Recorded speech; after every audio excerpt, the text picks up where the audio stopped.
Hello, welcome back to US History 2. I'm Mr. Hager. In our last video, we talked about the Gilded Age. So we talked about, this new industrial revolution and how it is impacting America. We talked about, some of the richest business owners at this time, like Andrew Carnegie, John D. Rockefeller, Cornelius Vanderbilt. These people who are going to have monopolies, some of the largest corporations that the United States has ever seen. They're going to become the richest of Americans. Today, we're really going to talk about like the ground level, who is actually working in these factories, who are coming over to America. So we'll talk about like the immigrant story today.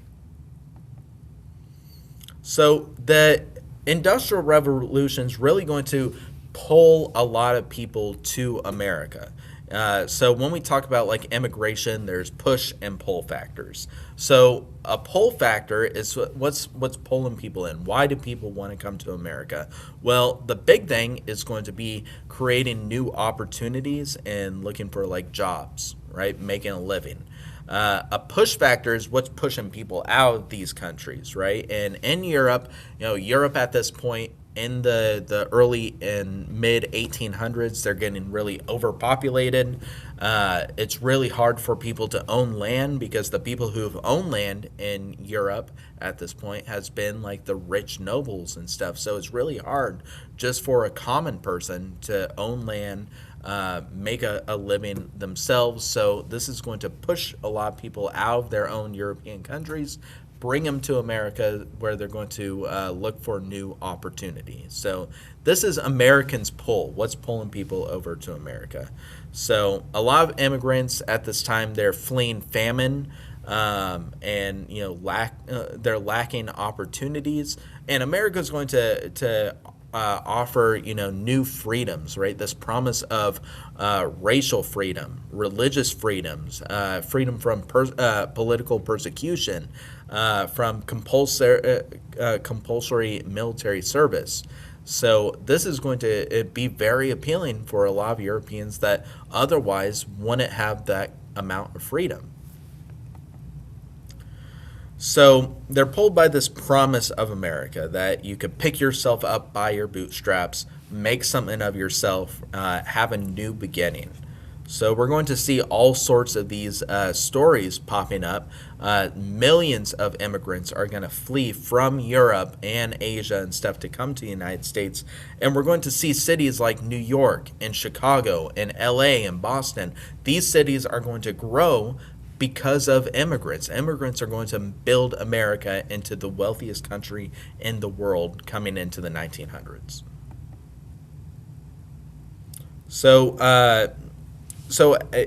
At first, like when we talk about the first Europeans to actually settle America, think back to like your Thanksgiving, like Mayflower story, right? We have pilgrims going on these old sail ships. They could hold like 100 people, right? But it sort of takes a longer time for them to make these voyages. But once we get the invention of steam power, we have steam ships, and we're able to see these large ocean liners that could have thousands of people on them. And it's very cheap. The tickets could go as little as $20 to get you from Europe to America on these like one-way tickets. So we have this cheap portage that is allowing more and more people to seek, going abroad, going to America.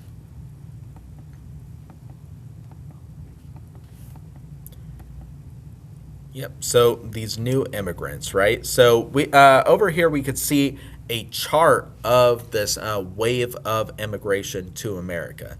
So we could see that like towards really the late 1800s, the 1880s, this is where we start seeing the big spike of immigrants coming over to the Americas. So after the Civil War, immigration was just under like 3 million. In the 1870s. But then it's going to jump to 5 million immigrants coming over to the United States in the 1880s. And then that number is going to nearly double to 9 million by the 1900s. So we're going to have more than 9 million people come over in these waves of immigration. So before the 1880s, we have this old immigrants, right? The old immigrants that we talk about, these are people from mainly like Western Europe. So we have, for example, the Irish potato famine that happens in like the 1830s and stuff. That is going to cause a lot of Irish immigrants to come over to America. And so a lot of Irish people are going to settle Chicago and New York. This is sort of like this older Western European wave of immigrants. Obviously, England, right? The 13 colonies, that's going to be that first wave. And then after the 1880s, we're going to see more like Central and Eastern and Southern Europeans coming over to America. So, in fact, after 1890, these groups coming from Eastern and Southern Europe, that's going to make up the majority of newcomers to the United States. So, by the first decade of the 1900s, 70% of all the immigrants coming from to the United States are going to come from Southern and Eastern Europe. So, places like Italy and Russia and all these other Eastern European states. So amongst the immigrants, we have Italians, Hungarians, Czechs, Slavs, Poles, Serbs, Croatians, Russians, Romanis. We have Greeks, and then in the West Coast, we're going to have Japanese and Chinese immigrants. So all these people coming to America, they're all bringing something a little unique with them.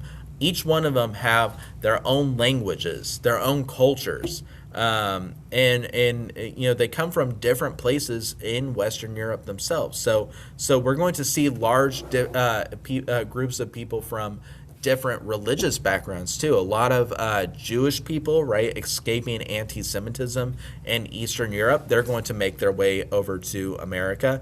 Also, a lot of Catholics. So a lot of Catholics with the Irish immigrants and the Polish and the Italian immigrants, they're going to bring more Catholicism over to the United States as well, which typically the United States up until this point had been a largely Protestant nation. They're now accepting more people of other faiths. All right, so where are all these immigrants going to, right? That all immigrants in the western part of America that are coming in from Europe, they're going to go to Ellis Island. So Ellis Island is a little island off the coast of New York City, off the coast of Manhattan.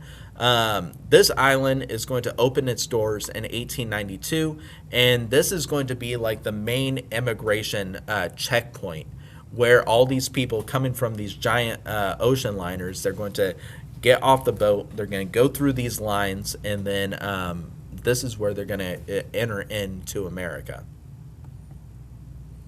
So as these immigrants are coming up, this is where they would see like the Statue of Liberty. And to a lot of these immigrants, that's like this promise of, hey, we made it. We made it to America. We could do this. All we need to do is get past this line, and you know the rest of the story is ours. So in 1907, right, we're going to see the busiest year in Ellis Island. So in this year, more than 1 million arrivals have passed through this center, average about like 5,000 people a day. So 1 million people in total going to Ellis Island. That's 5,000 people a day getting checked in to Ellis Island, getting their name written down, and then starting their new lives. So over the course of all of Ellis Island's history, we're going to see about 12 million immigrants passing through here. So, yeah, huge amount of people. So actually, my family, right, they came from Germany and stuff in this early 1900s period, and they actually passed through Ellis Island too. So down here, there's like a video and stuff. It's another YouTube link to. Like the History Channel did a short video about, you know, what it was like to go through the line of Ellis Island. It's really interesting if you get a chance to look at it. All right, so we had just talked about how Europeans are moving over into America, going through this Ellis Island checkpoint and stuff. Now we're going to talk about black migration, so the migration of African Americans. So when we had last talked about the South, right, was the end of Reconstruction, and these people who got freed from slavery post the Civil War, they are having a very hard time after Reconstruction. We have the resurgence of the KKK. We have black codes, the Redeemer Democrats, all these new laws in place to keep African Americans in a constant state of terror and this sort of like perpetual state of near slavery. They're not slaves anymore, thanks to the 13th Amendment, but a lot of them still don't have a right to vote and stuff. They're still being harassed. So a lot of black families, they had enough of it. So they are going to actually decide to migrate to the northern cities. So as a lot of the same poll reasons that are causing Europeans to come to these large cities too. They're looking for new jobs, to actually own land because they can't really own land in the South. So we are going to call this the Great Migration. So in the late 19th century, a lot of these black Americans are going to leave the South to make their way into northern cities. So a lot of these northern cities, such as like St. Louis and Kansas City and Chicago and Detroit, these are going to be populated by a lot of these black Southerners who are fleeing persecution in the South. Yeah, so they're trying to escape poverty and debt and violence and repression in the South, trying to make their way into these northern cities, where they're going to work in factory jobs, right? When we get the automobile industry, a lot of these people in the Great Migration, they're going to work in the automobile factories, right? So just in the first decade of the 1900s, over 200,000 black migrants make their way from the South to the North. But then by the 1920s, within 20 years, that number is going to jump up to 800,000, right? And then, later on in the 1940s, that's going to jump up to 1.4 million African Americans moving into northern cities. So a lot of these people in the Great Migration, they are, again, fleeing the conditions that the Southerners had made for them in the South. All right, so now let's talk about urbanization, right? What was like to actually like live in these cities during the Industrial Revolution. So this time in the second half of the 19th century, we're going to see this urban transformation that has really been unparalleled in world history up until this point.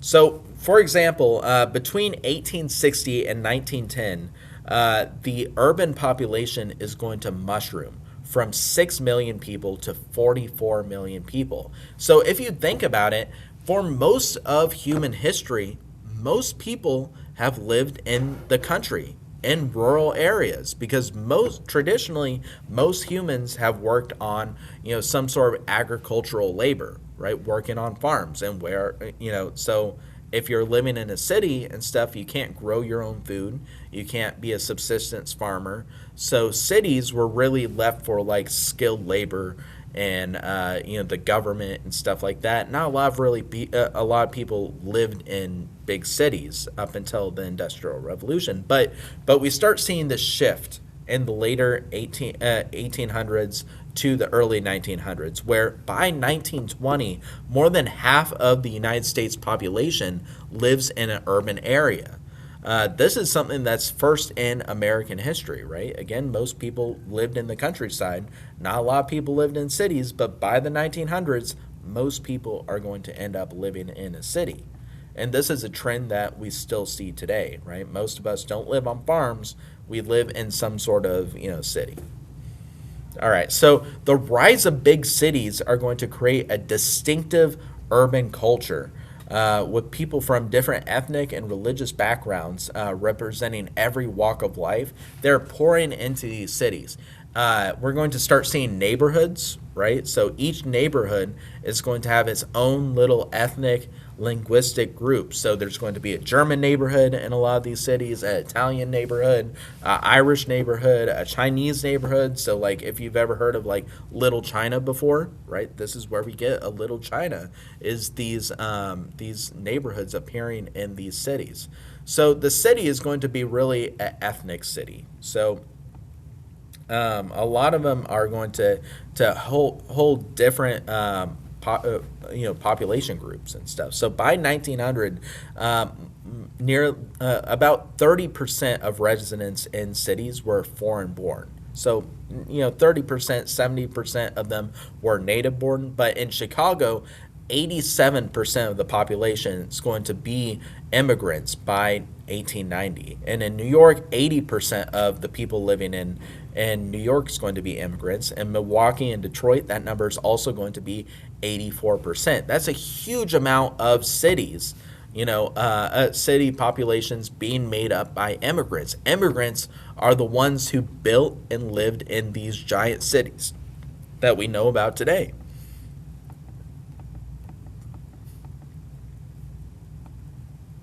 But for most new arrivals, adjustment to city life was very difficult.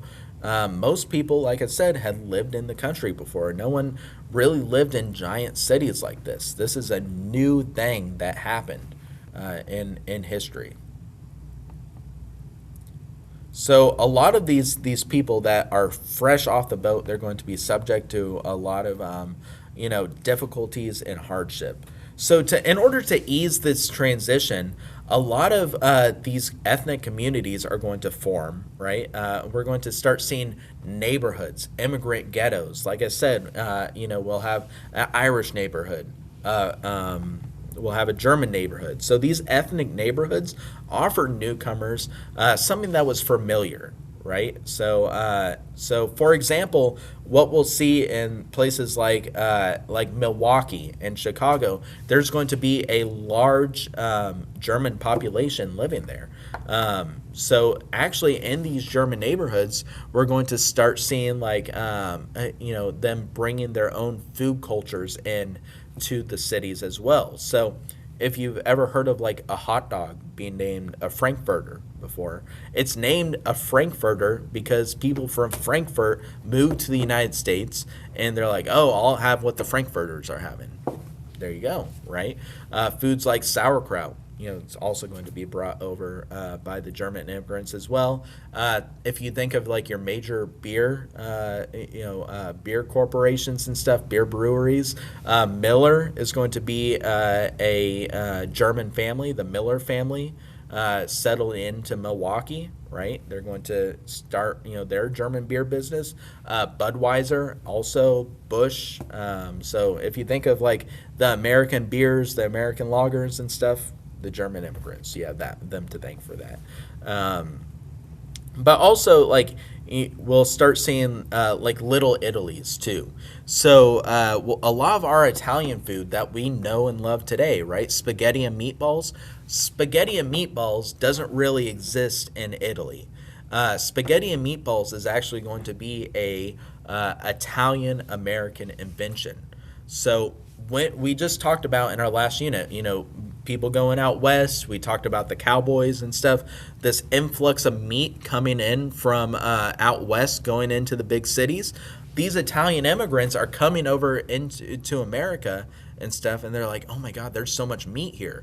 Traditionally, a lot of Europeans didn't eat a lot of red meat because meat was really hard to come by. But now in America, meat's very easy to come by, right? So there we go, invention of spaghetti and meatball. They already had spaghetti, but now they have all these meatballs. There you go. Same thing with pizza, right? We think of pizza, oh, pizza's Italian.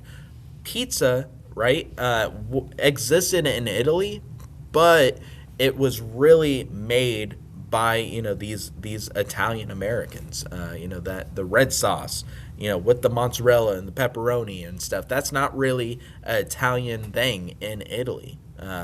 Instead, we get American pizza.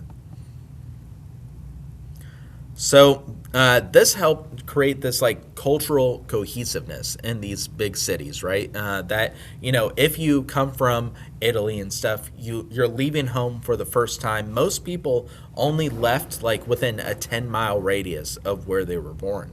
But now a lot of these immigrants are leaving. They're going across the ocean to someplace entirely new.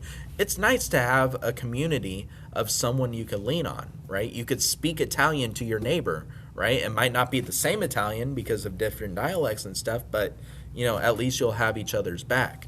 Uh, like for example, my grandma tells me that her father, who came in from Germany and stuff, he spoke German to his neighbors, and they formed a small German community somewhere in the middle of Illinois and stuff, in the middle of nowhere, and but that's why they formed right in these areas, because all the Germans formed this little town so they could have each other's backs. All right, so that is with immigration, right? So now let's talk about like how did these immigrants actually live in the cities? What were their conditions like in the cities? So in the 19th century, urban communities, they were genuinely like filthy. It was disease ridden. It was noisy and smelling. You don't want to be in one of these major cities in the early 19th century or late 19th century. There's no running water. There's no plumbing. There was overflow of garbage and contaminated water. This is before we have cars. Most people got around with like, horse and carriages. But what do horses do, right? They poop, right? So can you imagine just walking through a bunch of horse manure all the time?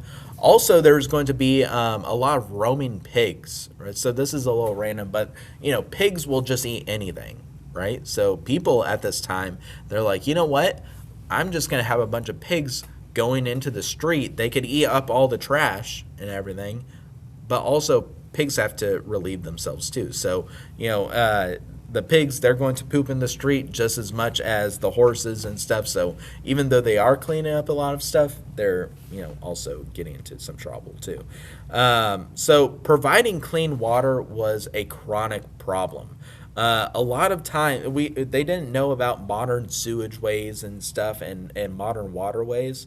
So a lot of times people like dump their waste upriver, but that's just going to get washed downriver, right? So the water that people are drinking is polluted. We're going to have lots of diseases like cholera and stuff, typhoid fever, yellow fever. This is going to ravage populations. So throughout this time, where we actually saw, a life expectancy increase before we get the Industrial Revolution, but because of all the pollution and poor sanitary conditions and stuff, the average age of people is their life expectancy is going to actually decline. Also, housing is going to be a problem as well. We talked about all these millions of people moving into these giant cities. On one hand, we have the richest urban residents. They're living in these palatial mansions. We talked about how all the robber barons, they wanted to show off their wealth, right? The Gilded Age, they wanted to paint everything gold, so they wanted the biggest and best mansions. But the workers, they're not going to live this way. The workers are barely going to make ends meet. So property values are going to increase because of this influx of immigrants. Rents are going to go up, and at the same time, their wages are really declining. So what we see is these essentially shacks, right? These shambled houses, these tenements, right? You need to know this word tenement, right? We're going to start seeing tenement housing appearing in these cities like New York City and stuff. A lot of them had like windowless rooms. They had no plumbing. You had to bunk with several people too. So it's not like it's just a single family apartment. You have to have multi-generational apartments, multi-family apartments. Everyone's just stacked up on each other. It's a very hard and uncomfortable situation that they were in. But they didn't have any choice. The alternative was living on the streets. So these conditions of dwellings were actually captured by this guy Jacob Riis in the 1890s. So we get a new invention near the Civil War, the camera, right? So there's going to be this reporter, Jacob Riis, and he is going to go around with his camera and taking pictures of these tenement houses. So this is a picture of, a mother with her two babies and stuff. She's struggling to make ends meet. It's a single bedroom apartment, right? She has a stove right next to her crib. It's going to be very horrific, and it's going to open people's eyes to a lot of the harsh conditions that these immigrants are living in. So the book that Jacob Riis is going to compile of all these pictures and stuff is going to be called How the Other Half Lives. So it's the goal of this was to teach the rich people, right, the robber barons that were living in these giant mansions, how the other half lives. How does the rest of society, their workers that they pay so little, how do they live? And it's going to inspire a lot of changes as well. All right, so the industrial workforce is going to expand due to more international migration and internal migration. So we're going to have lots of immigrants coming in from Eastern and Southern Europe, but also thanks to the Great Migration, we're going to have a lot of African Americans moving up to these cities as well. So cities are going to be this area of economic growth. By the 1900s, we're going to see over half of American citizens living in these large cities. And these cities are going to be very attractive to immigrants from Asia and Eastern Europe and Southern Europe and African American migrants trying to get out of the South. The cities provided opportunities for labor and for opportunities. All right, so a lot of these migrants, you need to know why they are coming over to America. A lot of them are coming over to America to escape poverty, to escape religious persecution, and limited opportunities for social mobility in their home countries. So they're looking at America as a land of opportunity, a way that they can, make a difference and make something of their lives. So when these immigrants start coming over to America, we start seeing urban neighborhoods based off of particular ethnicities and races and classes. And this is going to create new cultural opportunities for city dwellers. All right. So that is all I have for you today. All right. We talked about, this immigration movement, right? How people are populating these cities. In our next video, we are going to continue talking about the Gilded Age, right? There's a lot going on here. So please stay tuned to that next video. Make sure you get your chapter quizzes in, keep up with your syllabus, and I will see you on the next video.